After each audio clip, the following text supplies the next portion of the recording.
Conversations with Brooke Allen. Hey, good morning. Thank you for joining us. This is Caffeinated Conversations with Brooke Allen. This is Season 2, Episode 11. I'm Brooke Allen. Thank you so much for hanging out with us. Of course, we are broadcasting live from the Imagine More studio at Imagine Theaters in Birmingham at the Palladium. And it is a beautiful location. We've kind of switched things up. So if you join us every week, we've reversed the studio, which we're kind of discombobulated, but it is really awesome. A big thank you to Ben and Barbie who came here last night and reconfigured everything, because I was kind of wanting that whole having coffee in my living room feel. And I think we've achieved it. So thank you so much for being with us, of course. Before we start, there are a few things that I would like to acknowledge. First, a very big thank you to everyone who has come out today, this morning, the live studio audience. I was expecting my phone to ring off the hook this morning because it was so cold, 6 degrees when I left the house. So I thought, we're going to have to accommodate cancellations and everything. But guess what? Everyone is here. It is amazing, and I am so thankful. So big thank you to our in-studio guests and, of course, to all of you. Also, today, 2 federal holidays collide, and it is both Inauguration Day and Martin Luther King Jr. Day. And the last time this happened was actually back in 2013 for President Obama's second inauguration. The next time this is expected to happen actually will be in January of 2053. That's kind of crazy. I feel like we're in the space ages. Okay, so I am excited about this. We do have 3 giveaways today. One for all of you watching online, courtesy of Imagine Theaters. We actually have 2 tickets to Recline and Wine, hosted by Greg Russell. I met him last week. It was so much fun at Secret Cinema. So please, you want to check him out anytime. And again, Recline with Wine. That is happening on January 29th. That one will be taking place at the Imagine Royal Oak Theater. So to be entered to win, you just need to like and follow Caffeinated Conversations with Brooke Allen on Facebook. We will announce the winner at the end of the show. Here's the catch, though. You have to DM us by 5 o'clock tonight so I can add your name to the guest list. And if we don't, I'll take your tickets. So there's that. Okay, so we have so many guests today. I'm going to give you a quick summary of what we're talking about. The shortage of therapists, that continues. Also, thermal imaging to be proactive instead of reactive when it comes to getting a medical diagnosis. And our caffeinated act of kindness is coming up. And we're also going to knock the ball loose in our Curtains Up segment. My first guest is Priya. Priya, say your last name for me. Rednam Waldo. Okay, so you are a licensed therapist. Yes. And your company, you are the CEO of the Healing Home Group. Yes, Healing Home Counseling Group. And so this is amazing. So I was actually looking for a therapist for my kids. They just turned into teenagers. They need a therapist, trust me on this one. So what was interesting, though, is that I was calling around, and everyone has a waiting list. Yes. And you thought, when COVID hit and the stigma kind of went away for mental health, everyone's like, oh, I'm in therapy now, right? And it seemed kind of cool, but now there are these crazy wait lists. And can you kind of speak to that? Absolutely. So it's a beautiful thing that the stigma has been lifted, and that especially teenagers and younger people and parents recognize the need. But what comes with that is a demand for qualified therapists who really can speak to the unique needs, for example, of teenagers. And so when parents are looking for the right fit for their kid, they are understandably assuming that that person is out there, is available, and they can get their kid in for care sooner rather than later. It's going to be like a quick phone call, right? Absolutely, right? And that should be the expectation. Correct. But unfortunately, there is such a demand, and the supply does not match it. So at Healing Home, we absolutely are so happy to provide compassionate care on the journey of parenthood, both from early on, from pregnancy through postpartum, but then also as children grow, parents need additional support. But for us, too, there is a limited amount of sessions and therapists that are available. And so we, as a part of our value set, will always try to find parents other therapists that are in our network, our village, our community, to connect them with. But it is a challenge, and one that really breaks my heart as a parent of 4 myself, because I know it's essential, not just for the kiddos, but for parents to feel like they have the support to give their kids everything that they need. And, and that's, so what's so interesting is that when I did call you, you guys, they were booked, right? And there was a waiting list. But this is the interesting thing, and what like kind of touched me about you is that Erin, who's here, hi Erin, she has checked in with me repeatedly. And she has offered me resources, other facilities, and I mean, it has been incredibly helpful, but so giving on your part, because most, I think, sometimes you make a phone call and they're like, sorry, can't help you today, bye. Yes. And then you're like, okay, well, I'll start again. That's when we wish the yellow pages were still a thing, right? Absolutely. And for us, we really take a stance of it's not just business, right? We are caring for people, for children. We are really a part of every person who calls us village. So even if we can't support, we can't say sorry and hang up a phone call. It just doesn't align with who we are and what we're trying to do and put out in the world. Erin in particular is amazing, and I'm so happy that she is here because that everybody who comes and calls us, they're at a point where they're really struggling. They need an empathetic, kind, and caring voice on the other end who understands and really wants to help. And she gets to be that person. And I feel so grateful to have her, and every single therapist that is a part of our team shares those values. So we all really try to help one another out and help each other's clients out, help in any way possible. So I'm glad that was your experience. Oh, yeah. No, I think it's incredible. So for parents out there who may be looking for a therapist for their kids, what, in your opinion, should they be looking for? What are the questions they should be asking? So first, if they're an older child, like teenage years or above, I would absolutely start by talking to your kid and getting a feel for what kind of support that kiddo needs, getting an idea certainly of the type of person that they might be receptive to, because that therapeutic relationship is everything. If they don't trust the individual they're working with, or the therapy style doesn't match, it's not going to be ultimately supportive. So first and foremost, talking to your kid. And then you as a parent really checking in with the values that are important to you. Once you have that in mind, then certainly there's ways, we all love to Google things. Like there's ways to Google therapists in your area. Thinking about also telehealth has been game changer in our field. Thinking about if that's a better modality for your kid, if that would be more comfortable. I feel like with a lot of teenagers, they actually are more comfortable virtually or in person. And then really just having some phone calls. Most places, to include Healing Home, offers a free 15-minute consultation. So a parent can, or even that teenager themselves, can call and have a brief chat and say, hey, what is your approach to therapy? How would this look like for us? Can we talk about goals collaboratively, or is it very kind of more dictating, here are the treatment steps, and get a feel for comfort level and all of those types of things, and then move forward. And certainly if there is a waiting list, if there's any sort of barriers, call multiple places, which I can appreciate as a parent can be very exhausting.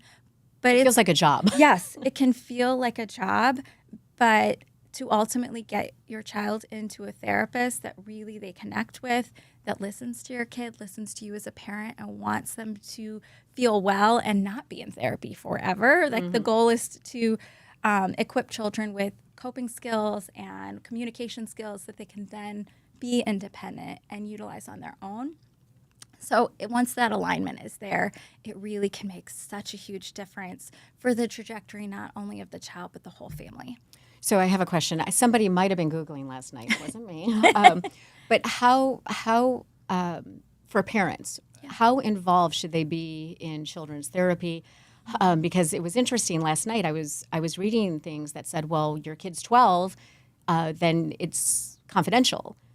Or, there's a couple different thought processes. And I think it's important for parents to know what is okay to step out of the room and when you need to be in there. Yeah, it's such a great question, because it is kind of a delicate balance between wanting your child to have a really strong and trusting therapeutic relationship with their therapist, but then you are still the most important person in your child's life as a parent.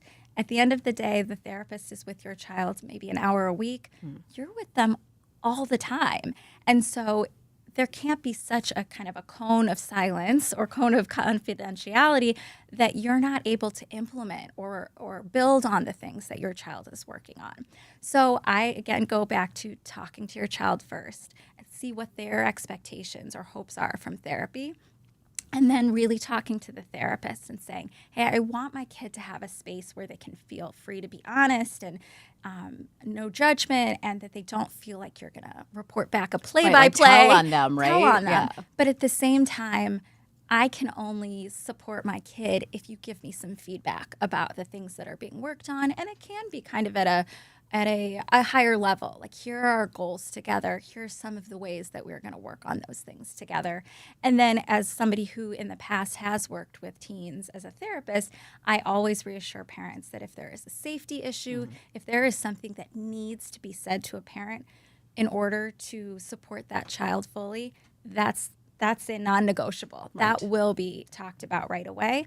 But in all other cases, I really love the idea of helping children to talk to their parents, especially teenagers that might be a little bit more just developmentally normal, but might be more reserved in having open conversations with their parents. Right. I love the idea of building those communication skills. How do I go and talk to mom and say, here's something that's really worrying me, and have a conversation about it? And then that's a really beautiful place where sometimes we can have joint sessions as a therapist, bringing in mom and the kid and say, hey, your child has something really important that they want to talk to you about. They're not exactly sure how it's going to be received.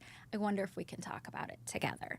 So there's a balance, and at the end of the day, a parent has to be involved, but it can be in a way that doesn't feel like they are, really being tattled on, or that they are getting this play-by-play of the conversation. Well, thank you so much. How do people reach out to you? Yeah, that's certainly all the normal ways. Okay. You can look us up, healinghomecounselinggroup.com. We do have a really nice, simple, not too exhausting intake inquiry form there.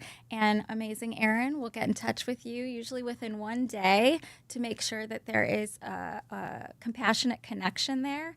And we can usually get individuals in sooner rather than later. And again, if we cannot get you in to our to one of the amazing therapists on our team, then we will absolutely do our very best to connect you with someone else. Of course, you can always call us as well. Okay. Well, thank you so much. I appreciate, actually meeting you in person and talking about this. And it's just such an important topic. And you guys go above and beyond. And so I'm so appreciative of that. And I know other families will be as well. So thank you, Priya, so much. Thanks for this opportunity. It was great chatting. You too. How's the coffee? Delicious. I mean, you had me at coffee and conversation. That's two of my great loves. That's what we try to do here. So again, that was Priya. Thank you so much for joining us. This is Caffeinated Conversations with Brooke Allen. It is season 2, episode 11. It is 6 degrees. It is cold outside, but we are having some not heated conversations. We're just having some warm conversations. And thank you so much for being with us. And this is a doctor that I met in person last week. Thank you so much, doctor. It's great to be with you. Thank you. And so you are the founder of Breast for Life. Correct. And this is about thermal imaging, but being proactive instead of reactive and kind of holistic. Yeah. So let me take it to the beginning. We currently have a system right now where we wait till usually a woman is age 40. She goes in for her first mammogram, and they're taking pictures of the physical tissue, looking for stuff that's out of place, maybe a tumor, maybe a cyst, something along those lines. Let's say they find something. It's the size of a pea or a pebble. They're not sure what it is. They decide to do a biopsy. That's taking a small sample using a needle. They look at it under a microscope and they say, uh-oh, this looks like malignant cells, cancerous cells. That's a different conversation to have at that point. What we know, though, is that process didn't start overnight. And so to wait to that point where we can see something on an x-ray or a mammogram seems to be the seek and destroy method that we currently are under. And when I say seek and destroy is we wait to find something and then we aim our radiation, our chemotherapy, and try to essentially destroy that thing that we saw. Well, there might be a better way. And so that better way hopefully is going to be more of a preserve and protect rather than a seek and destroy. So our technology, not really ours, this technology has been around since the early 80s, was approved back in 1982 by the FDA as an adjunct to mammograms.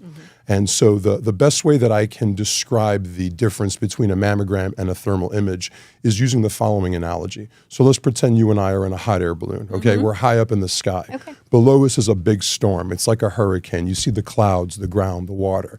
And in our hand, we have a Polaroid camera. I know you know what that is because I know what that is. Okay. Sometimes Don't not give away my age, man. not Don't do everybody it. knows, but I'm going to take a hunch. Okay. So we point it down at that storm and we take a picture and we look at that picture. What are we going to see? Exactly what you would expect, the clouds, the ground, the water. And that's, again, what a mammogram, ultrasound, and MRI are doing for us. They're giving us a picture of the stuff that's there, the structure of things. What does it look like? Okay, so assume we're in that same hot air balloon, same storm. This time we have an instrument that tells us how fast the wind is going, how much rain is falling, or what the temperatures are in the storm. So now it's not so much what does the storm look like, it's what is the storm doing. So it's functional information rather than structural. So when you're evaluating a storm, what's it better to have? One piece of information or both sitting on top of each other? Clearly you want to know what does it look like and what is it doing. Right. Okay, so for our conversation, if they identify something on a mammogram at age 40, that means that process didn't start overnight, that it took up to 10 years for that area to actually prime itself to develop and actually support a tumor. So the question is what's happening during those years of priming, if you will. Okay. And the answer is functional changes, usually in the form of inflammation or blood flow, blood vessel, circulatory changes. And with added inflammation and blood flow changes, guess what you're going to get? More heat. So we can see hot spots, we can see patterns developing and changing. And so this ultimately allows us to assign a risk level to each side on a scale of 1 to 5 we use. 1 is the lowest risk, 5 is the highest. Of course, we want to see everybody in the low risk, but oftentimes we'll see medium and we will see high.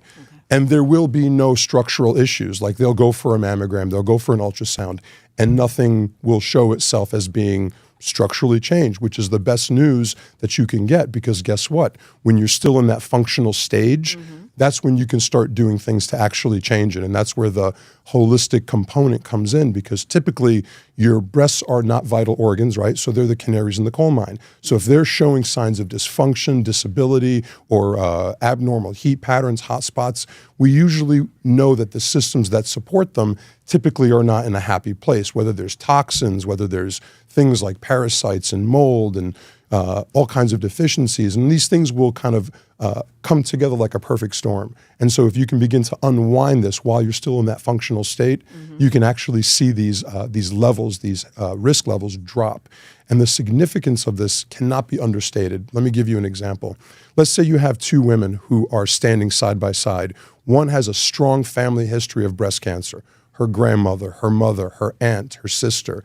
But she comes in at a low thermal risk, okay? Here's another lady that has 0 family history of breast cancer, but yet she has a personal thermal risk of 4, which is considered high. Now, she's 8 times more likely to get breast cancer than the woman that has a significant family history and a personal low thermal risk. So if you know where you stand, regardless of family history, it's much better to know where you are so that you can really empower yourself to make better decisions and guide your healthcare instead of just sort of being sort of stuck in that seek and destroy system where you really don't know what's what until it might be too late. Well, I think too, when you get a diagnosis, then you're in that fight or flight mode, or, you're panicked, right? So Yeah. this is a way to kind of, it might be scary. It's non-invasive. Right. Right? This 100% safe. 100% safe. It's 100% radiation free. It's 100% private. Nobody touches you. Nothing touches you. You're in a completely private, enclosed area the whole time.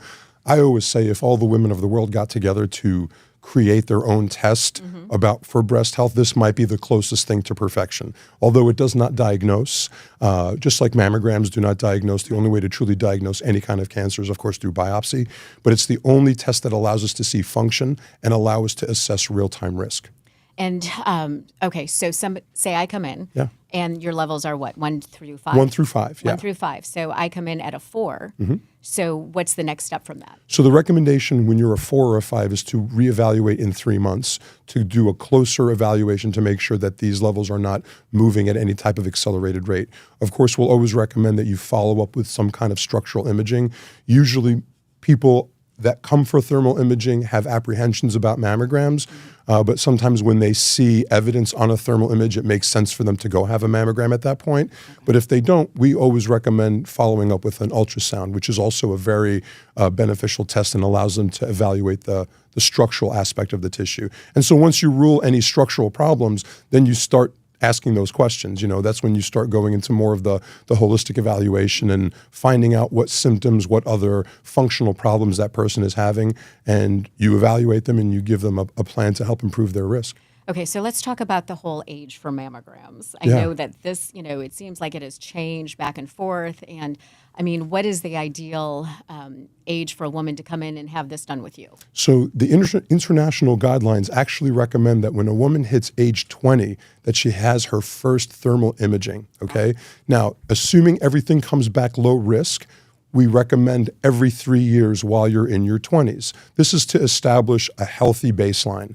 Once you hit age 30, it's recommended, again, assuming low risk, a 1 or a 2, we recommend once a year after that.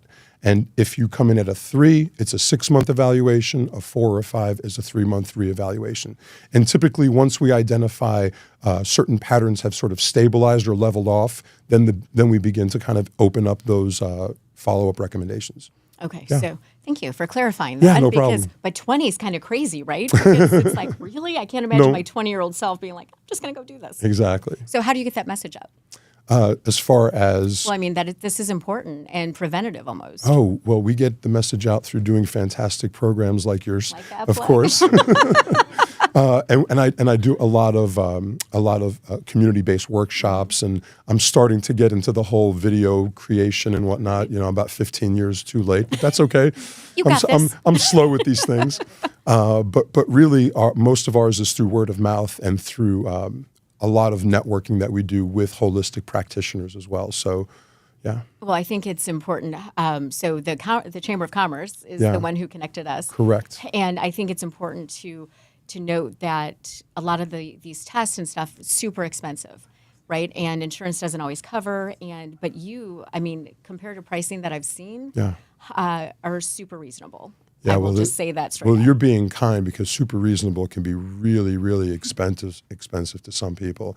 No, I get that. No, I'm But just kidding, I'm just kidding. Thousands as opposed to hundreds. Correct. is a So big an annual difference. evaluation costs $295.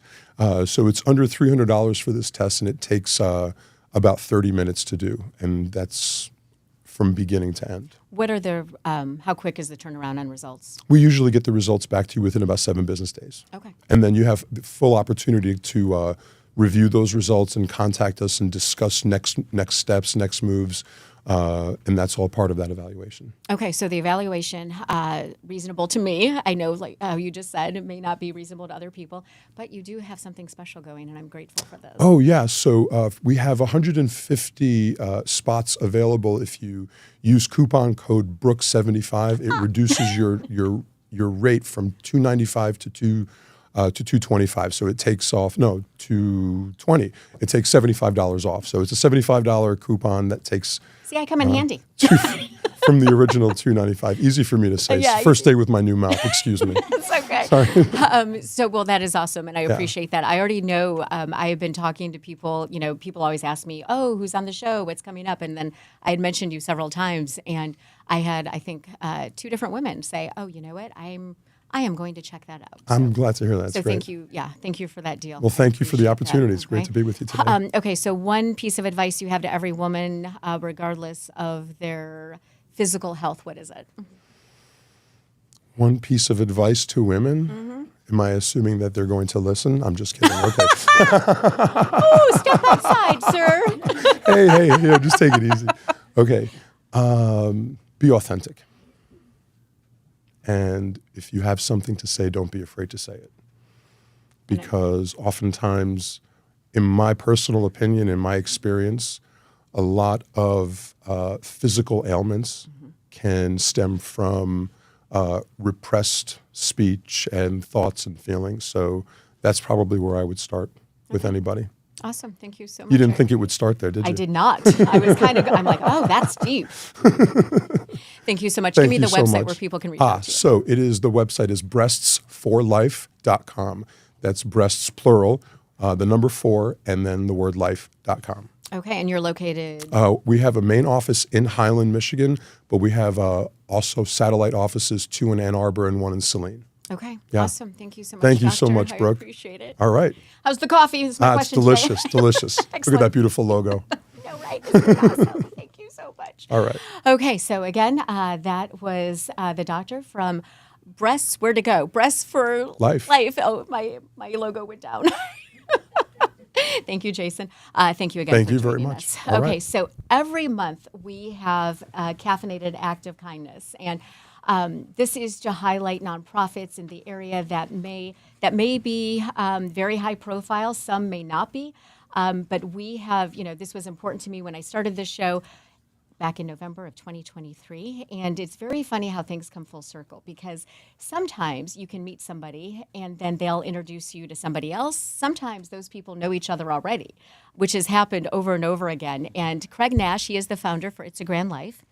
And Lisa Grotsky, thank you so much. Lisa, you were the first person who reached out to me when I was on WXYZ talking about this show. And I don't think I was even in the car before you emailed and mentioned what this kinship issue is, right? Right. I saw you speaking to Alicia Smith on Yes. Channel 7 about your podcast launching. And that was before we'd and- even started. Right, and the vast majority of kinship caregivers are single female head of households.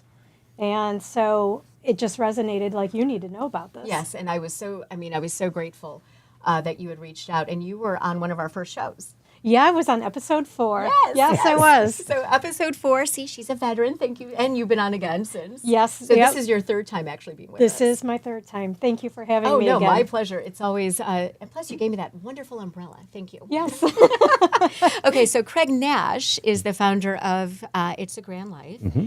And you had mentioned him to me a long time ago, and as things come full circle, I stalked you on LinkedIn and found you. I'm glad you did. So explain what It's a Grand Life is.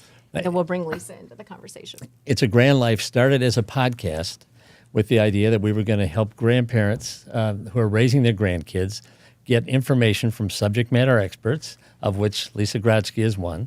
And from there, we launched a charity, a not-for-profit called It's a Grand Life, to help, because we realized that 30% of grand families or kinship caregivers are living at or below the poverty level. So we couldn't just talk about it every week. We had to do more. And that's why I'm so glad that Lisa is here with me today from OLSA, because she is one of our partners. She helps us identify folks that truly need the help. And in addition to providing all these support services that they do at OLSA, they're just amazing.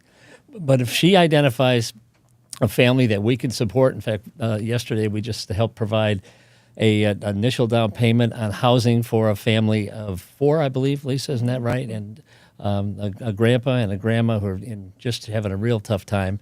But what we're trying to do as a podcast and now a not-for-profit, we need partners to help us find the right folks and to make an impact here in Southeast Michigan. And we couldn't have a better one than the folks at OLSA and Lisa Grotsky. So there are 54,000 grandparents raising grandchildren. Is that number? Well, so that number comes from Generations United, which Craig is a grand voice of. This is a national organization for grandfamilies.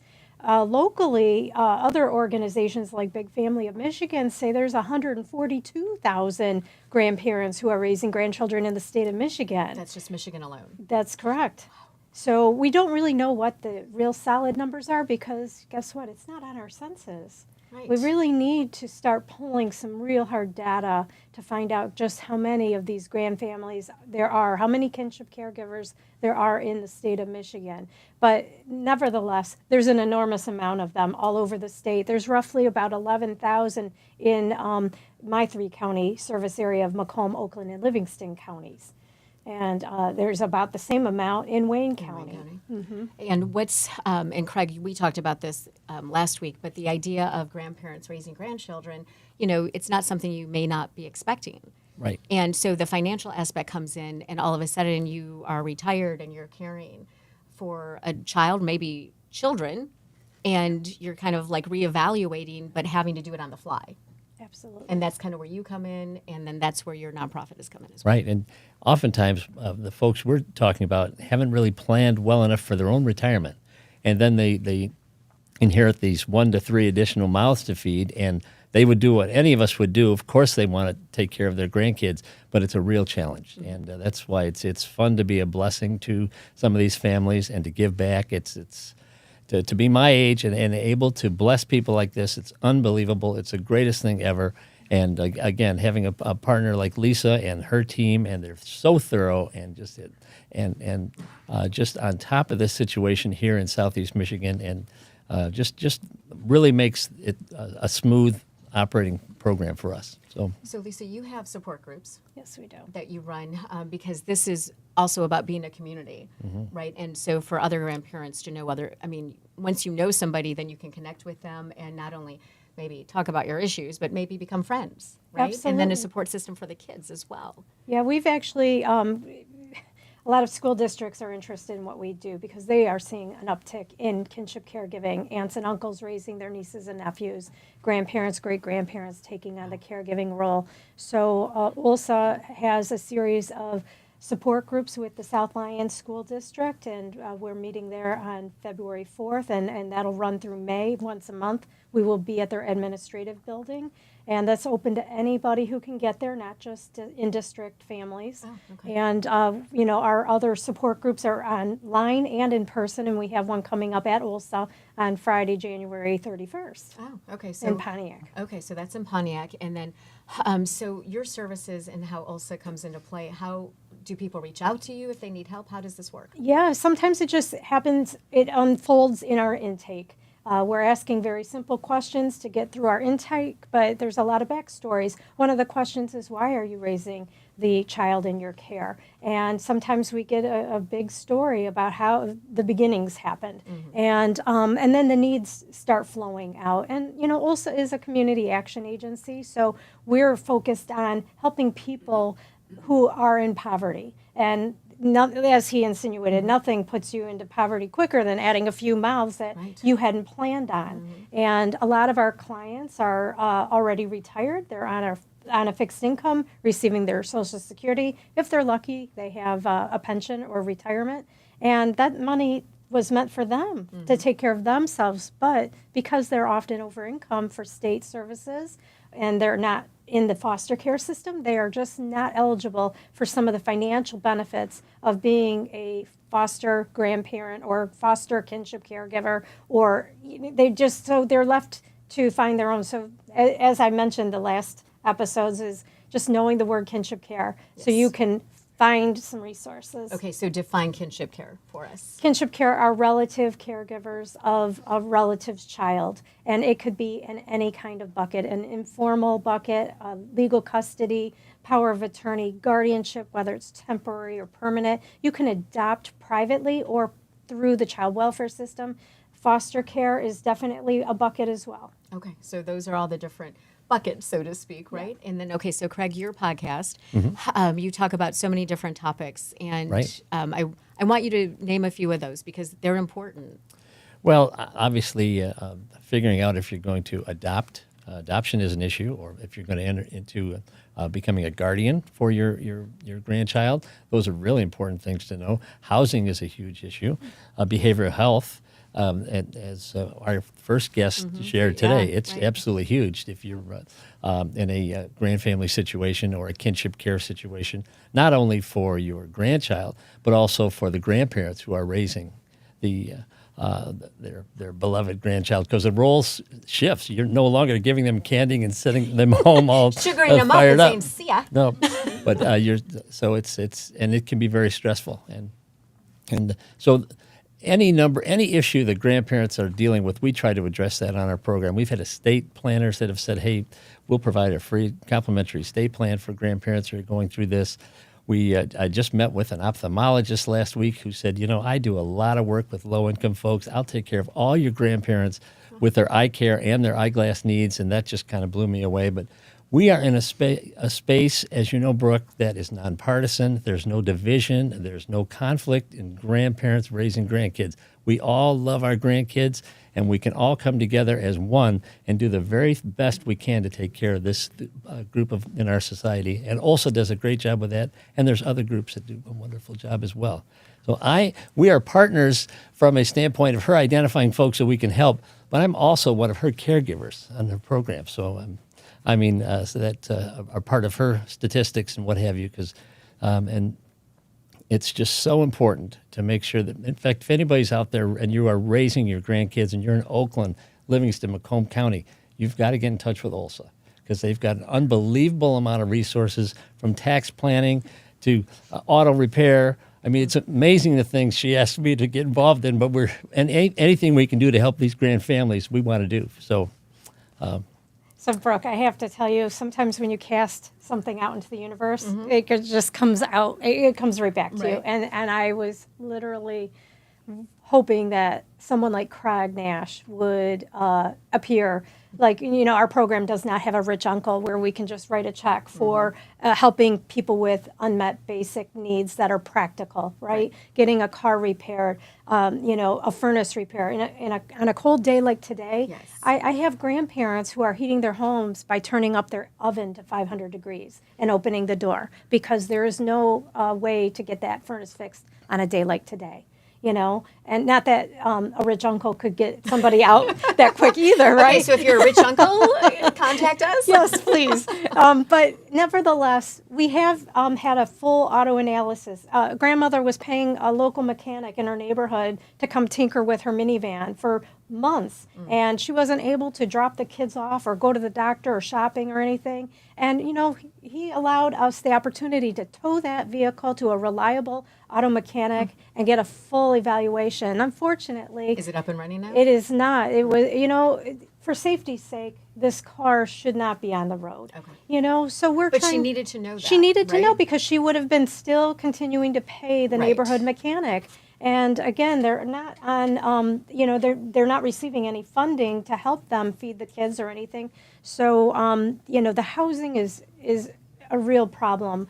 A lot of people are being displaced right now. And so when you are being displaced in your kinship family, it's the most vulnerable of our whole population, older adults and minor children Yeah, together. it's like a mix, right? And I've It's seen a combination. Yeah, I've seen way too many of these types of situations. Oftentimes, these caregivers, and they don't think of themselves as caregivers, are not only raising grandchildren, they're still parenting their own children, and they're also caregiving for another person, like a disabled child who's an adult, their spouse, their sibling, their parent who's still living. Right. They're burning that caregiving wick at both ends. I affectionately call these triple deckers.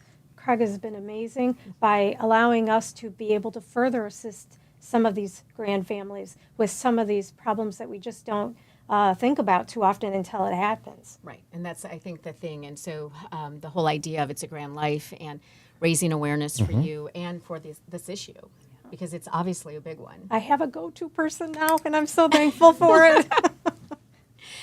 How's that make you feel? Absolutely great. But we've had some times.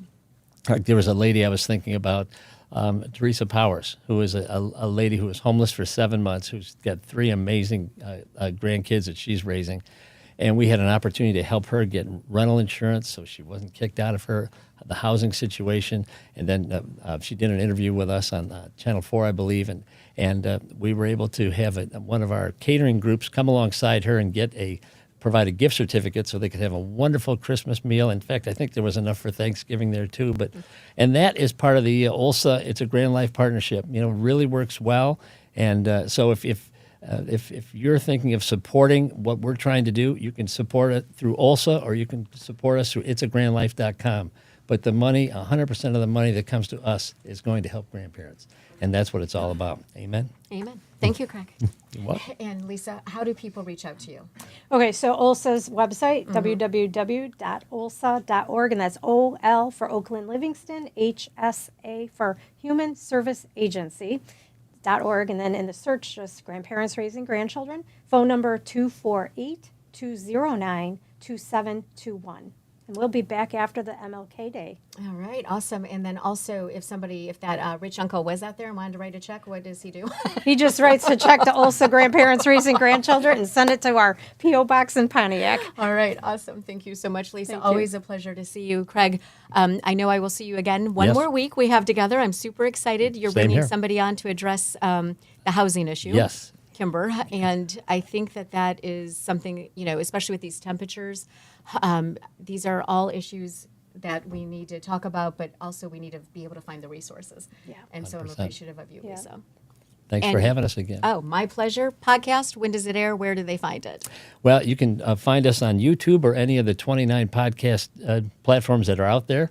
And we don't have a specific time. So, in fact, if you go to our website, it's agrandlife.com, and check and click on podcasts, you can get all the old podcasts and pull up some phenomenal stories because we have some incredible subject matter experts like Lisa Grodzki in our archives. So.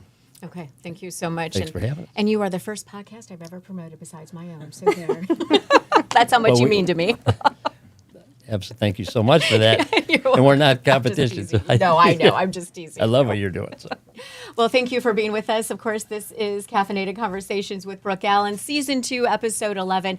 A very cold day here in Michigan. Of course, the frozen tundra, it has definitely arrived. And we have not only Caffeinated Acts of Kindness every month, but we do have community partners that join us. And Corey Kelly is here. And Corey, you are our community partner this month, of course, Friends for Animals in Metro Detroit. You are the CEO, and you guys do. Not only are you a great organization, you are a fun organization. Well, thank you. We try. We try. I mean, it's really easy when you get to play with animals all day. Yeah, for sure. We were Yeah. there last week. It was amazing. Yeah, And we yeah, had yeah. Tatiana. Okay, people want an update on Tatiana. She was here last week. I know. She's such a sweet dog. She actually sat in a chair for how long? 20 minutes? Probably, Yeah, yeah. it was 20 minutes. She tried to drink my coffee like once or twice. I was okay with that. But she was such a wonderful. She's in foster care, right? Yeah. She's a foster dog. Yes. But so far, I've had 3 people reach out to me about her. So far, you've said no applications. No applications. She's still available for adoption. Okay. But yeah, she's in foster, which is great. Usually a lot of senior dogs don't do well in a kennel environment. Really, most animals don't, right? It's not a home. And so she's in with our adoption manager right now as part of, our adoption manager, Zara, is amazing. She is. And so she definitely takes on animals one at a time. So she has Tatiana right now. But yeah, she's no applications yet. Okay, come on now, people. I know. She needs a really great home. Bob, She's really I'm talking sweet. to you. Okay, so Tatiana is, how many animals do you have right now? Oh gosh, I think we're pushing roughly around 200. So that's in shelter. Right. And then obviously if you go on our website, you'll see so many animals up for adoption. But because we're an open intake facility, I'm taking in animals every single day. Yes. So we have a contract with the city of Dearborn. And so anything that comes from their police department or animal control, or even from the community, especially I'm sure we'll probably see an uptick in intake because of how cold the weather is. Right. But yeah, so we're usually pushing around 200 right now. And then we'll have some animals also in foster as well. Okay. So in the peak months, which are usually in the summer, we're pushing over 300 in shelter, plus about 90 to 100 in foster. Those are big numbers. Yes. So, and we are very resourceful as as a nonprofit, but just because of what we have to do for every single animal, it really does take a village. Mm-hmm. We are assessing them medically and behaviorally. They're getting vaccinated. They're getting chipped, right? They're getting microchipped. We are sterilizing them. I mean, the majority of the animals that come into our facility are not sterilized. And so what we're trying to do is curb the overpopulation in the most humane way possible, and that's through spay-neuter. So, but a part of the equation too is getting spay-neuter appointments. We don't have an in-shelter surgical unit, so we can't do our own surgeries. So what we have to do is rely on community partners like All About Animals and Paws Clinic to get appointments, and those are limited as well because there's such a shortage of veterinarians in this country right now as well. So we get whatever we can take, but that means we have to hold on to those animals a lot longer until we can get them spayed or neutered. Okay, so the year in review, I know we're almost at the end of January. I know, but, gosh. For 2024, what did your year look like? So we brought in almost 2,500 animals, and we did almost 1,500 sterilizations. We administered over 1,200 vaccines to the community. We also distributed over 9,000 pounds of kibble, 6,000 cans of wet food to the public. We're huge believers in giving back, especially to. It's not just about the animals; it's about the people. And so it's really important for us to keep people and pets together so that we do see like a lull in our intake. Because, I think one of the biggest things that you'll probably hear from any animal welfare advocate is we actually want to be put out of business. We don't want homeless animals, right? Yes. And so, we had a really, in one way, we had a really great year, but we also see that there's a huge need, right? We're seeing our an uptick again in our Feed Fido pet pantry, right? We're distributing more, we're helping more families, which means that there's a financial need in this community where they need help. So because if they can't, if they have to choose between buying baby formula and feeding their animal, they're probably going to choose the baby formula. Right. And so this is one way to remove a barrier. Okay, so the Feed Fido program. Yeah. So that is where people can come in and get food, Yes. obviously, right, for their pets. But people can donate as well. And how do people help you when it comes to that? So, yeah, sure. So, they can certainly call us or go to our website, metrodetroitanimals.org. We take food that people, don't use, or maybe they ordered on Chewy as the wrong kind or something like that. Do you take anything? We take anything. Okay. So, and then what we do is we just inventory that and we stock it. And then as we have families come in that need help, we just distribute that. So again, it's not only just dry kibble and canned food. It could be, leashes, collars, bowls, just things that they would normally need to be able to care for their pet right now. We were there last Monday, a week ago today, and it was kind of sad. This man walked in, he had a bunch of cat food, and I guess his cat had passed. But he said, you know what, I have all of this, and I mean, it was a lot. Yes. And yes. he had, the whole counter was stacked, and it was just, even though you could tell he was so upset, he was like, no, I know this will go for good. Yeah. So people exactly. can do that as well. Yeah, absolutely. And we that happens actually all the time. We will take whatever we get, and then again, if we can't utilize it for our own animals, we give that back to the community. So you have dogs and cats. Yes. Okay, what's the majority? We met a beautiful cat last week. Yeah, Rhiannon, she's still available. Is she still available? Yes, she's still there. Yeah. So, Okay. majority are dog and cats, but again, because we are, we take in and have a contract with the city of Dearborn, we take in any sort of species of animal. So sometimes last year I've had gerbils and I've had finches. I've had a goat. So, we see a variety of different species. And then, again, we work with a lot of other sanctuaries and other organizations. So, for example, like we have barn programs out there. So there's livestock, sanctuaries, things like that. If we get some wildlife in as well, because we also get wildlife, they'll go to a wildlife sanctuary. So, we do really network and resource wherever we can to save as many lives as possible. And you have this huge building that We is do. amazing. Yes. And is it almost done? It's getting there. May there, 1st. right? Yeah, We were told okay. May 1st. So, All right, so yeah. May 1st, but it is Yeah. an amazing facility. Yeah. Yeah. I mean, and again, we're going to be almost 20,000 square feet, which seems huge, but really it's about being able to expand our programs and services for the community. So just because I have more space doesn't mean I want to pack our center Right. full of animals, right? Right. So Not a hotel. It's not right, exactly. We don't want the animals to come in. It's a way to be able to grow our programs and services so that we don't see as many animals coming in. Right. Okay, you have the Buddy Brunch coming up. Love this event. Yes, yeah. Our Best Buddies Brunch. It is February 15th. It's on a Saturday. And we do these events throughout the year to be able to raise funds for our programs and services and to help more animals in need. So, animals in general are expensive. On average, we invest about $900 per animal, and that's just growing.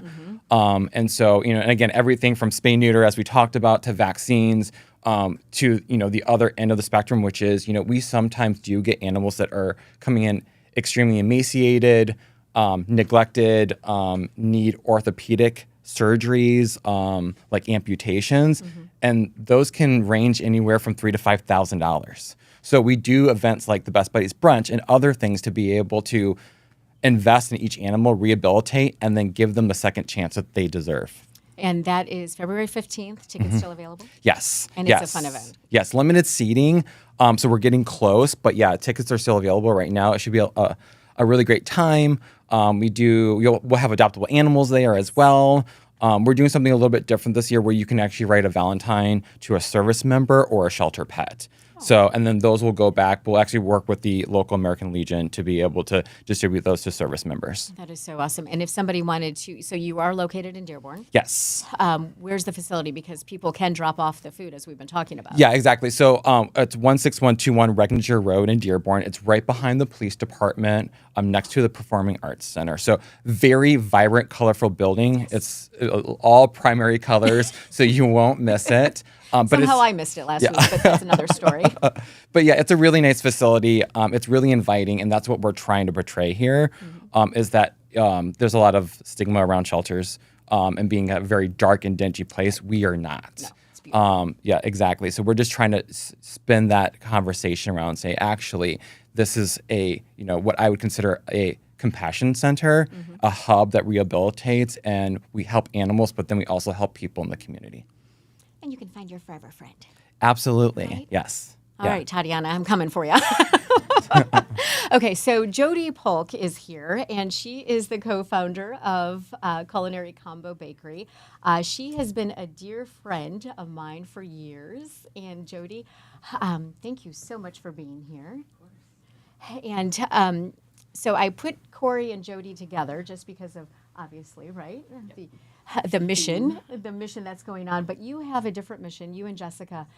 You have great ties to the state of California, right? And okay, so because of all the wildfires going on, you have created the California cookie, which I really want to take a bite out of because I'm starving, but I'm not going to.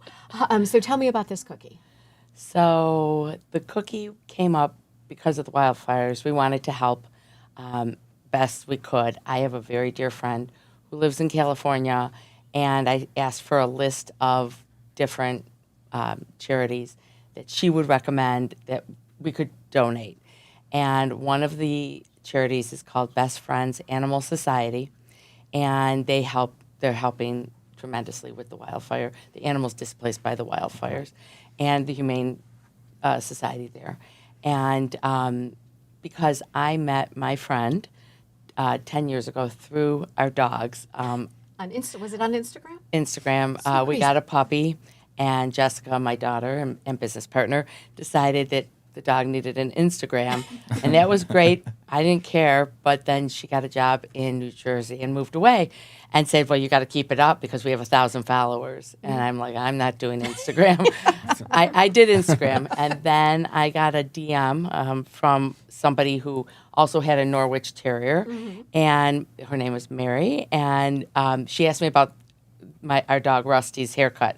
And we just started talking, and we struck up a relationship, and just talking and texting and all that type of thing. And then my husband was diagnosed with pancreatic cancer, passed away, but while he was in the hospital, every night I would call Mary because she was in California. There was difference. a three-hour time difference. Nobody else wanted to talk to me that late. And she's just been an incredible friend and introduced me to a lot of great people in California. I actually went to visit her. You have gone up I did. Everybody's like, are you sure you don't even know who this person is? And Jim had passed, and I needed to get away and clear my head. She said, I'll take you to the beaches. You'll be okay. Yes. And she actually came in for my 60th birthday to visit. It was really great to meet my kids for the first time and my dog. And Rusty? Is that his name? Rusty, yeah. So anyway, Jessica looked at the list of charities, and she's like, okay, this is a no-brainer. You met through dogs.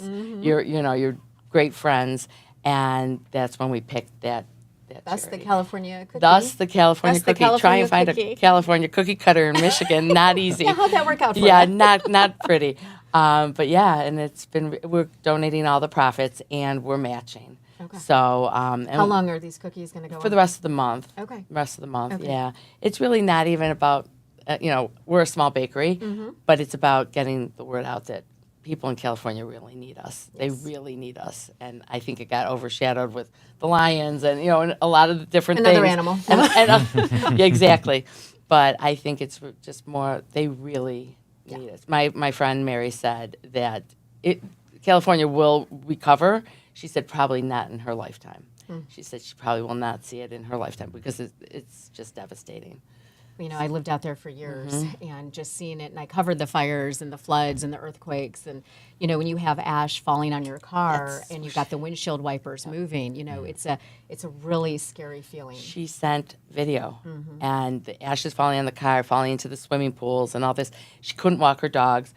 She couldn't, the air quality is it's awful. horrible. And I said to her, I said, come to Michigan. The only thing falling here is snow.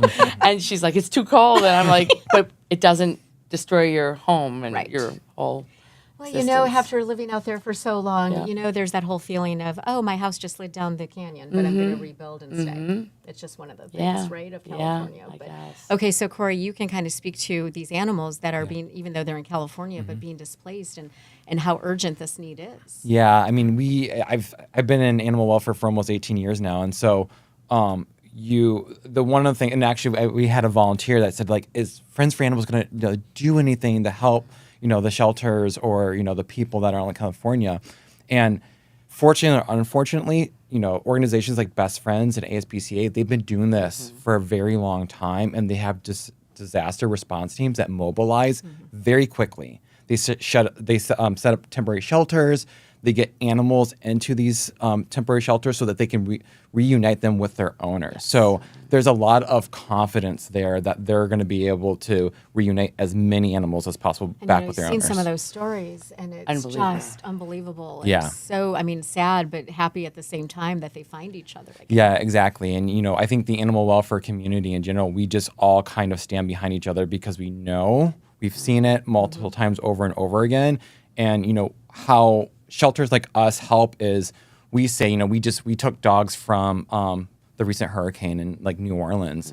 And it was to move dogs out that were currently in shelters up for adoption so that they could use those shelters as temporary housing units for displaced animals. Right. So, and that's how our animal welfare community can help from afar, right? So, but yeah, I have full confidence in Best Friends. I know them very well. That's so nice. So, to hear. I yeah. had never heard of them. Okay. So this was new to me, but I see what they do. It's pretty incredible. So see, you're hearing it firsthand. I am. So feel good about your Did the right California thing. cookies. Yes. Buy You did those the right cookies. thing, yes. Okay, so Culinary Combo Bakery is an amazing bakery.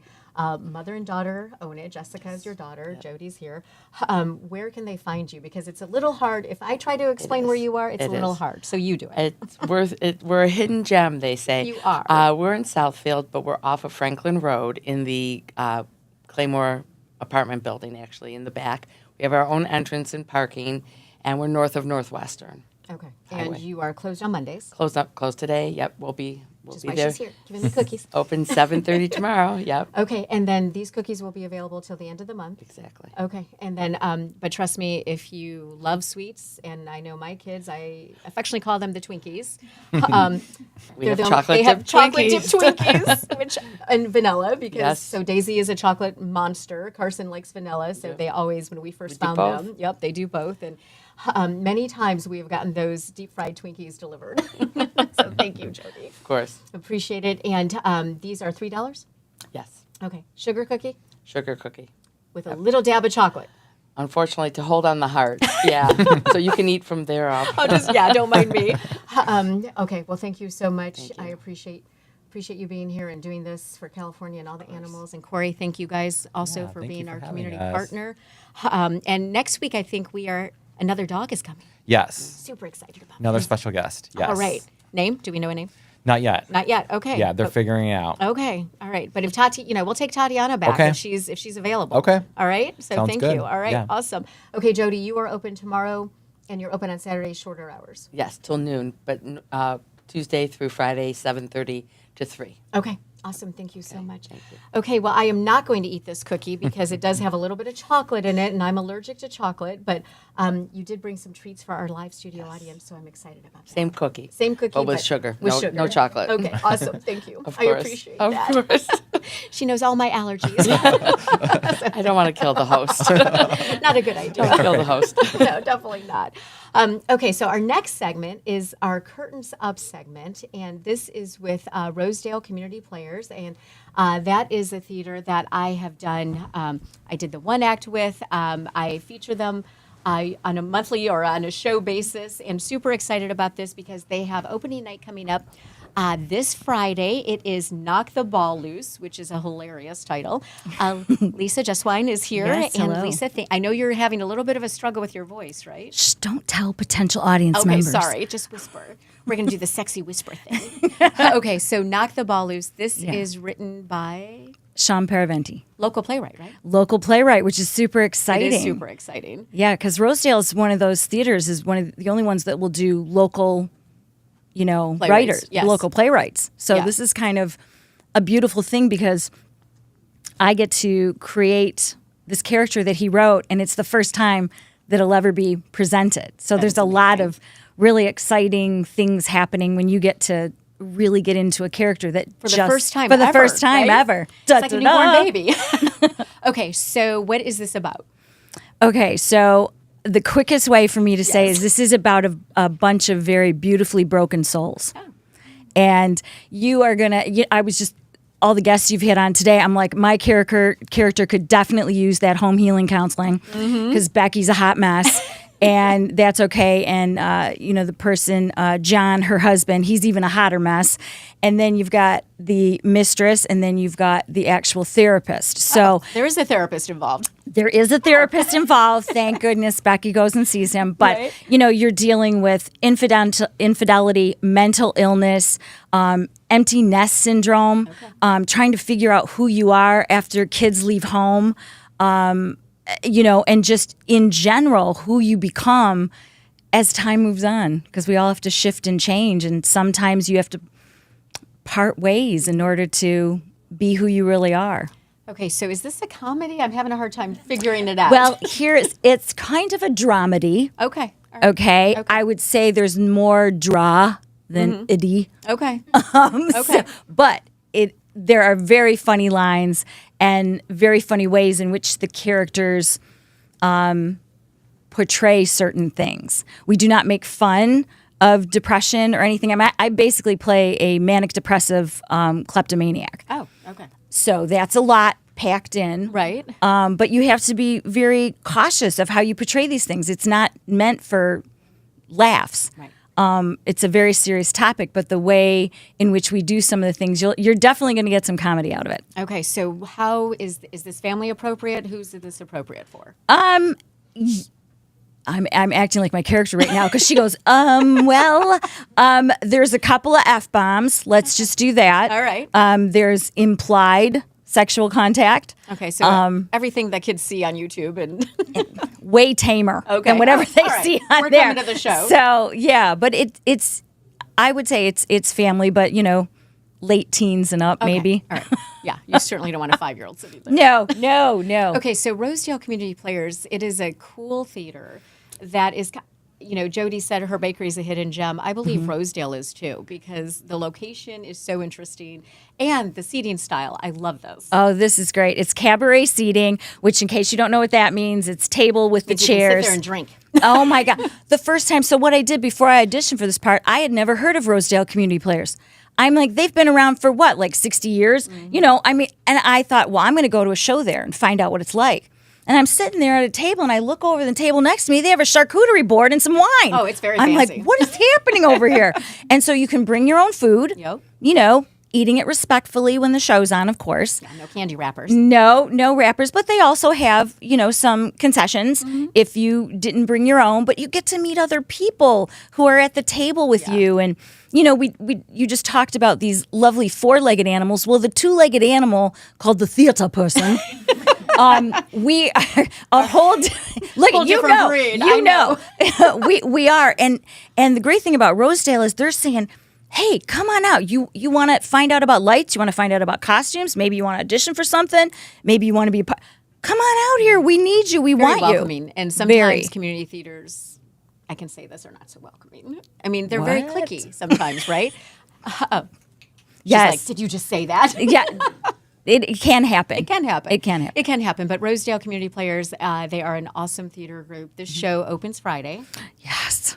And how long does it run? 3 weeks? 3 weekends. Okay. 3 weekends. And you already have a couple shows sold out, I think. We do. That's awesome. You know, and I think part of it too is that whatever show you go to, there's going to be something either about the overall thrust of the story or one of the characters that you say, oh, I'm going through that, or oh, I feel like that. Right. And so I don't want people to think they're going to come and sit and be depressed. No, for that's sure not what it is. It's very much, it can be a cathartic, whether to laugh or cry. So, and there might be both of that in I here. was just going to say, maybe both, right? Maybe both. And I just love the title so much, Knock the Ball Loose. That just implies so many different things. It does, and if you want to find out what it's referring to, then you need to come to the show because we tell you all about it. All right. Well, I can't wait. Where are tickets? You can walk in and get tickets. You can walk in and get tickets, or I know you have all the information up there about Rosedale Community Players. You can go on there, their phone number's there, and you can get tickets that way as well. Okay. And then the last show is on people always think that shows close on a Sunday, but you guys actually close on a Saturday. We do, and there's 2 shows that day. Whoo, gonna need my energy that day. So there's a 2 o'clock show and there's an 8 o'clock show. Okay. Okay, and that way, if you would prefer to come in the afternoon, we've got you covered. Come at night. Get ready to come see a really great show with 4 very passionate people up on that stage because we do this because we love it. Yes. And it's fun, right? Absolutely, it's fun. Right. Well, listen, I can't wait to see it. Thank you so much. It was a pleasure to finally meet you in person. It's good to meet you All as right. well. And as we say, break a leg. Thank you. All right, Friday, got it. Thank you so much. Again, that is Knock the Ball Loose. They open at Rosedale Community Players this Friday. So this next guest, he actually drove in from Bay City. This is Brian Martindale. He is here from Bay City. He is the executive director of Kidneys for Kids. And Brian, thank you so much for making the drive on this very cold morning to come and kind of come and tell us your mission. But you actually have a personal connection with this as how this all started. So tell me your story. Well, in 2013, I became a living kidney donor to a 10-year-old girl who I didn't know. Her story had been in our newspaper in the Bay City Times and on our CBS station. I just happened to tune in at the right day and pick up the newspaper the right day. Previously, 2 years before, I had already tested to become somebody's paired kidney donor. Somebody you don't match in blood type, you can donate to somebody you do match, get that person a voucher basically or credit, and then the person that matches them will donate back to them. Oh, wow. So I was going to go through the process of paired donation. The person I was donating to got medically disqualified in 2012, and then months after, lo and behold, the story was put in front of me. I walked to a party store because I ran out of chewing gum. And there was the newspaper, and then that night, the story in the CBS station, and it said the little girl's blood type, and I knew I was her blood type. So I called the University of Michigan, where I'd already tested 2 years prior, and tested again, and found out by, that was in September, found out by the 1st of November I was her perfect match. We matched on all factors. You match on 6 different factors between blood type, tissue type, and genetics or DNA. And to match on all factors and not be related or family members, 1 in millions, Right. odds. And we matched that close as if we were siblings. We never met. We lived 4 blocks apart. Really? So That is amazing. I use that in my messages today to find kidney donors for children, that letting people know that your kidney donor, your lifesaver, could literally be around the corner. So she got my kidney on January 11th, 2013. We just now celebrated 12 years. Wow. She's like a family member now. She is 22. She's at Eastern Michigan University studying neuroscience. She's finishing her first degree. She's going for a doctorate. She'll be working in a laboratory in research probably in the next few years. And then she works on our board of directors for Kidneys for Kids, the organization my wife and I founded in 2022. Okay, so this organization has been around since 2022, and I mean, you're a living testament to this foundation, really. People who are afraid to don't, I mean, the idea of being a living donor. Yes. I know people can get intimidated or think, I'm not going to do that. There is some controversy that surrounds this topic. Oh yeah, there's a lot of myths, safety. I mean, or health-wise, that you'll be disabled in some way, or you'll be prone to diseases or sickness if you give up a kidney. You're always asked, what if a family member, like my son is 40 years old now, and back then he was in his late 20s. What if my son or any other family members for anybody would need a kidney in the future? And then there's cost involved because when you donate, like when I donated, I was in between medical insurances. The person who is receiving the kidney, their insurance covers your transplant costs. Covers your transplant costs. Right. Okay. But there's no coverage for things like missing work. I was in heavy construction at the time, still a union member. So I had to take off a full 6 weeks because for 6 weeks you can't lift more than 10 pounds. So there's that, missing 6 weeks of work for a lot of people. That takes them out of the equation right there. I can't afford to do that. Right. I can't afford my aftercare, getting my aftercare visits, like for me going back and forth to Ann Arbor the first year. And then for 2 years being followed up. Some people need aid, and help, in their recovery. Some people recover faster. Like, for example, I gave my kidney on a Friday, and I was in my store on a Tuesday greeting people, in Bay City, which was crazy. I ended up sitting down for 2 weeks I'm after sure, that. yeah. It was just the exhilaration of seeing Jessica 2 days before. I had ridden down with this little girl and donated the friend's limousine, and we'd only met twice and talked twice. And she was very frail, very, just sickly looking, basically. And when they wheeled me over to Mott from the University of Michigan Transplant Center 48 hours after she got my kidney, she looked like a different girl. I didn't Really? Was that recognize immediate? her. It was that immediate, rosy cheeks and full of color and life. And the first thing she asked when she awoke was, "Is Brian's kidney mine?" Oh. Followed by, "Can I have a baked potato?" Well, who doesn't love a baked potato? Well, there's a lot of things with a person's kidney disease, depending on the causes and different things to do with their kidney disease, where they can't have a limited amount of fluid. Right. Their food intake is very limited. So yeah, just that was a treat to her. She hadn't had one since her kidney disease was found. So all this inspired myself and my wife to take on this mission 2 years ago. I had to get out of painting. Both my shoulders had to be rebuilt in 2021 and 2022. So my doctor told me it's time to find something different. And I had advocated for several adults in the years prior. After I donated, I became a mentor. I'm a mentor for the University of Michigan Transplant Center. So I guide people through the process of becoming a living kidney donor, what to expect, and everything that goes into donating a kidney. And after doing this for 9 years and finding out that there's over 2,000 more children besides Jessica, under 18, who need a kidney transplant today. Is that in Michigan? That's nationwide. Nationwide? Okay. And almost 10,000 more nationwide who are on dialysis or have reached that point, which means they will need a kidney sometime in the future.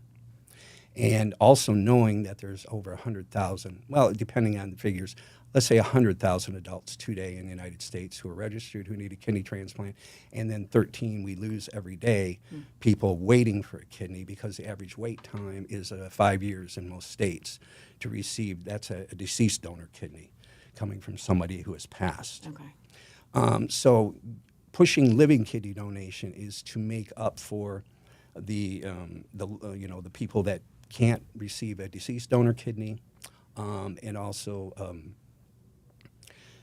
sorry, lost train of thought there, but supporting living kidney donation, the outcome is usually better. Living kidney will last on an average of 15 to 20 years as far as function, where a deceased donor kidney obviously is life-saving, but average lifespan is 8 to 10 years. Oh, okay. And in 2024, for example, there were, over 54,000 kidney transplants in the United States, but only about 6,500 of them came from living donors. So, and then with 100,000 people a year in need of a kidney and losing people every day, that's a kidney shortage. So we try to educate people on the safety of kidney donation. Actually, I'm a living Right, testament to right. that. I run around like I feel like I'm a 30-year-old. I just turned 63. Did you run here or drive here today? I wanted to run here, but it was a little cold, and we didn't have enough time to run all the way from Bay Right. City. But I mean, I run around with that energy, and I show people that, and that you don't live with disabled. It's very fulfilling, obviously, if you know your recipient and get to see, like I did Jessica growing up, watching her go through high school and into college, and seeing, how I contributed, part of me contributed, to saving her life and giving her the life she has. In fact, she surprised me the day before Christmas was my birthday. And she came home, and I hadn't seen her in the last few months. She's so busy at Eastern Michigan, and she takes care of an adult full-time to put herself through college, after school, and then works a second job. And she informed me that, I didn't tell you this year, but your kidney's been to Tuscany. And next year, this year in 2025, your kidney's going to the Caribbean. I'm going. Take me with you, man. That is so. What, Brian? It's amazing what you've done and what you and your wife have created. But what is one quality that you think somebody who is willing to be a living donor? What is the one quality that they need to possess? Well, they need to possess compassion for others. They need to see, okay, here's somebody in this situation that is literally dying from this disease. And you can give part of your body to save that person, give them a new life, and then thrive in your own life. So you have to be a compassionate person, and you have to look at it as, well, if it was me, if it was my child, now for me, grandchildren, if it was one of them, I would want the same from somebody else. Compassion level. If I'm willing to step forward and save somebody else's life, I would hope that somebody would be out there to do that for me or my family. So yeah, that kind of caring and the willingness to give part of yourself, literally. Right, literally, right? Literally. Okay, so if somebody wanted to help the foundation or find more information, what would they do? They would go to kidneysforkids.org. Okay. And then they can also now go to Good Karma TV. We just launched our own. You just launched your own TV channel. It goes live February 3rd. Awesome. And it is shot in a studio in Bay City. On a small stage that looks like a news set. But we have shows that are interviews with these families every week. I take a trip now every summer called Driving for Life. So this summer I'll drive 30 cities over 12,000 miles. Every time I reach a city, I have a scheduled TV interview. I get a family on TV with a child, tell their story, tell about what it's like to give, and hopefully motivate somebody to come forward and save their life. And in doing these trips, this is the third year, we've found 12 kidney donors for 12 children in just the last 19 months. The goal of Kidneys for Kids from the start is to find at least 100 kidney donors for 100 children and up the rate of living donation every year. Like I say, we usually end up around 6,800 living donations out of the total deceased and living donations every year. We want to see it past 7,000 next year for the first time. Right. So using this trip to motivate people, to show these stories, and now we're filming it with a cameraman next to me, and then we're broadcasting it live back on our TV channel, and hopefully creating these stories and shows that motivate people not only to give kidneys, but educate people about health. We've got community activism shows. We've got educational shows. We're working with our school system to bring in teenagers to teach them audio and video and broadcasting, and giving them writing skills and showing them what it's worth, what it's like to work in a cause like this, because their work and their media we produce is all going into Kidneys for Kids and producing media that is in one way or another life-saving or informational and educational. Well, it is an amazing thing that you have created and an amazing gift that you've given. And I'm so glad that you are doing well and that Jessica is doing well. It's just amazing. So thank you for making the drive here and sharing your story, sharing your foundation with us. And we'll continue to follow you on that journey. I was looking at your schedule, your road schedule. So I think it's just such an incredible thing that you do. So thank you so much for being here. I appreciate it. Thank you for having me today. Oh, no, my pleasure. We have run incredibly late today, but you know what? That's okay because Barbie's saying it's okay. But we have a couple of giveaways that are going on, and Craig Nash is coming back. Come over here. Come over here. So this is a funny thing because last week on the show, I had Jake from Row House 13, And Craig Nash was here as well. But the funniest thing is that they had seen each other that morning at Row House because Craig is a member. Small world, So it isn't is a small world. So Jake had offered to do a giveaway for one of our live studio members, our live audience. And so that's what you have because you said, you know what, I want to talk about Row House 13 because they are incredible. Well, I've been rowing with Row House, which is at 13 in Southfield here in Beverly Hills, for 5 years. And the average workout for me is around 5,000 meters, and I've accumulated over 3 million meters in the time that I've done this. So Jake's put together an amazing giveaway. There's a month of unlimited usage in here. There's also some Roadhouse. Some steak? No. Baked potato, broccoli. There is also some swag from the Row House. But if you empty this bag, what's not in here is what I want to tell you about. And that has been my personal testimony of using Row House. And what you'll see is 15 to 20 pounds minimum that is gone. You'll see your blood pressure get even more normal. You'll see your A1C get in alignment. This is from my own doctor's testimony. And blood pressure that is just in a normal range. It's absolutely the best workout because it uses 84% of your body. And the workouts are 30 to 45 minutes. They're scheduled throughout the week and to work around your schedule, and I can't recommend it high enough. I mean, it's just absolutely terrific. Non-invasive. You are like a walking billboard, man. I think it is so awesome. I'm actually going to Row House on Wednesday. You are? Yeah, I'm going to go check it out because I was watching their videos and it looks so incredible. And they've got some pretty good music. They do, right? absolutely. So music that plays. So so we put you in charge of this giveaway. So you are going to pick a number. Okay. For someone in our live studio audience. So do you have a number in mind? And what is the range then? 1 through 15. 1 through 15. Yeah. Okay. How about 13? You have to look on the side of your chair or to someone's front or back of their chair. Oh, that was my chair. I won again. Okay. How about number 8? 8. Oh. Brian. All right, Brian. Way to go. Hey, Brian. That's Brian. Awesome. So thank you, Craig. Oh, thank you so much. Yeah, and thank you, Jake, for being here and doing that. And I'm excited to go check out Row House 13 on Wednesday. Are you going to be there? I'll be there at 7:30 in the morning. I if will you're not be there at 7:30 in the morning. I can tell you that. But thank you, Craig, seriously. My pleasure. The connections that we have had in common before we actually met, and then even now, and then I'm sure will continue. So I'm appreciative of that. Well, thank you again for having me. I No, appreciate it. My pleasure. My pleasure. So, Okay, I'm going to interrupt as your director. Oh. There is, we have a 2-time kidney recipient, Lisa from RCP. really? Yes, That is unbelievable. it is unbelievable. But that's a testament to the ability you have, which is one of the reasons I love this show, is Brooke has the ability to gather people together who not seemingly have anything in common other than being in the same room and on the show.